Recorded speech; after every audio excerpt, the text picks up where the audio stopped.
What if the smartest man in the kingdom wore a jester's hat? You laugh at the fool in the painting until you realize he's the only one not smiling. This is Stańczyk, the royal jester of Poland. But behind the bells and bright colors hides a man who may have seen the fall of an empire coming long before anyone else. Was he a clown, or the last man telling the truth? This painting isn't just a portrait of a clown. It's a warning, a tragedy, and a paradox. While the nobles dance and laugh in the background, Stańczyk sits alone, his head heavy with thoughts. Why? Because that night, Poland lost Smolensk, and no one seems to care, except the fool. But wait, why does he care the most? Why does the jester mourn, while the court rejoices? Most people see jesters as comic relief, fools bouncing around the court, entertaining kings. But Stańczyk was different. He wasn't just a performer. He was a political commentator, a thinker, a sharp critic, dressed in motley. And on that fateful night, 1514, when Poland lost the vital city of Smolensk to Russia, Stańczyk knew what that meant for the nation. But the nobles, the rulers, too busy laughing at their own illusions of control, too drunk on power to notice history shifting beneath their feet. Isn't it ironic? When the only one telling the truth is the one no one takes seriously? Wait, how is the clown the only guy making sense? Okay, let's break this down. You've got a man in a red jester outfit, sitting alone, arms limp, head down, looking like he just found out Game of Thrones Season 8 is canon. Meanwhile, in the background, a royal party, music, dancing, gossip, probably a nobleman doing the medieval version of karaoke. So the question is, what the hell is going on? First, who is this sad guy? His name is Stańczyk. Was he a real jester? Yes. Was he funny? Probably. Was he also terrifyingly smart? Absolutely. This man used jokes like scalpels. He roasted kings the way Gordon Ramsay roasts undercooked risotto. Why is he sad while everyone else is dancing? Because that night, in the year 1514, Poland lost Smolensk, a key city, to the Russians. Huge deal. National security crisis. Massive L. But no one at the party seems to care, except our guy in red. And he's not even invited to the party. Wait, why does a jester care about geopolitics? Because Stańczyk wasn't your average court fool. He was like the Jon Stewart of 16th century Poland. He told jokes, but they carried knives. He made kings laugh, and then think, and sometimes bleed a little on the inside. Matejko, the painter, knew exactly what he was doing. He puts Stańczyk front and center, huge and heavy, while everyone else is in the background. It's like saying, this man gets it. Rest, background noise.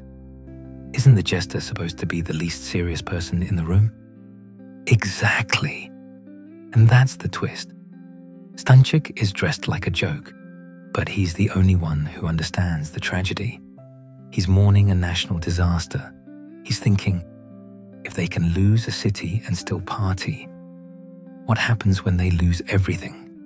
He's not just a jester. He's the conscience of the kingdom, and nobody listens to him because he's wearing bells.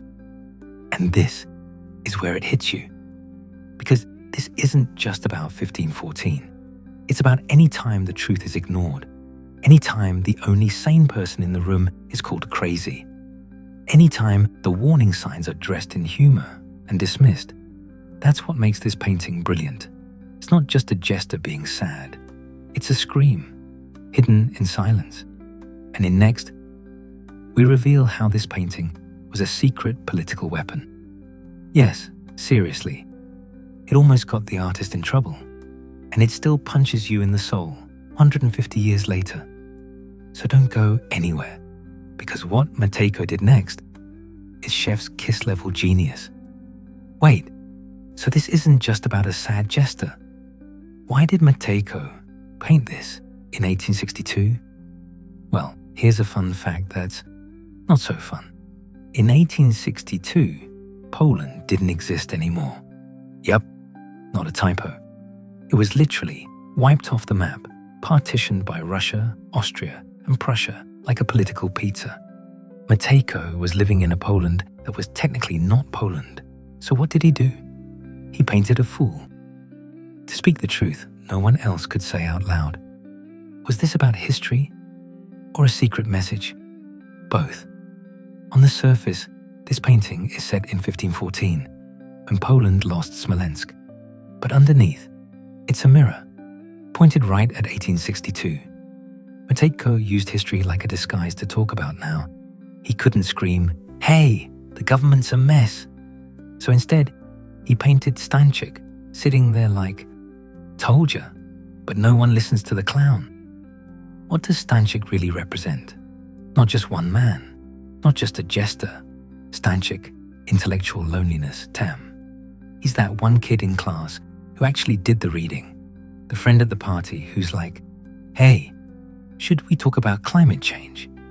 He's you when you yell at the news while everyone else scrolls TikTok. He laughs because crying doesn't help anymore.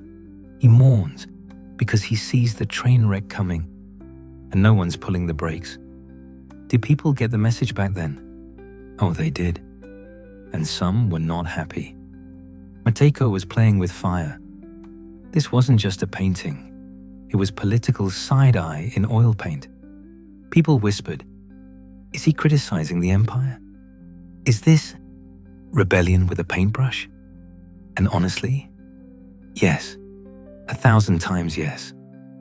But he did it in a way that made it undeniably art. So they couldn't cancel him because he was too good. You think that's brilliant? Wait till you see how this one painting inspired a whole generation of Polish artists. How it secretly helped rebuild national identity during the time Poland wasn't even allowed to exist. And how today, it's being reinterpreted in memes, rap lyrics, and protest signs. Yup, all that coming up in the next part. Trust me, it's worth staying for. But before we go there, I want to ask you, if you were Stańczyk watching people laugh while disaster unfolded, would you speak up or stay silent like the jester, knowing no one's listening? Drop your thoughts in the comments. And if you've ever felt like the only sane person in a room full of noise, then you already understand this painting better than most. So what happened to Stańczyk after all these years?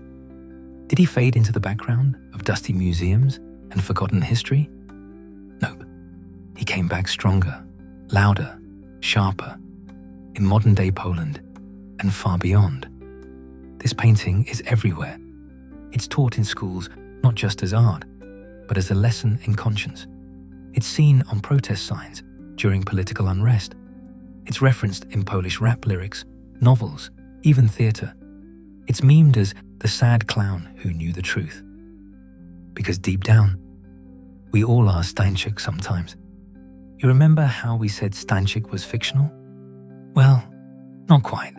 He was a real man, a court jester, yes, but also a scholar, strategist, and advisor to kings, the smartest guy in the room, forced to wear a hat with bells. And what's even crazier? Jan Matejko painted himself as Stańczyk. Yup, he put his own face in the painting, a mirror for every era. This isn't just about Poland. This is about every society where truth is laughed at, where wisdom is ignored, where the ones who see clearly are called fools. Look around today. Truth tellers are still mocked. Artists still whisper what politicians won't say. And jesters still wear suits. The canvas may change, but the story, it's repeating. Art doesn't always comfort. Sometimes it confronts. It makes you squirm. It grabs your shoulders and shouts, "Look, don't look away. This is who we are, or who we might become." That's what Stańczyk did, and still does. Have you ever felt like the only one who sees the truth? while everyone else dances in the dark? Have you ever been the jester in a world that won't listen? Tell your story in the comments. Your truth might just be the next painting the world needs. And if this video moved you even a little, share it. Let Stańczyk speak again, for all the ones still trying to be heard.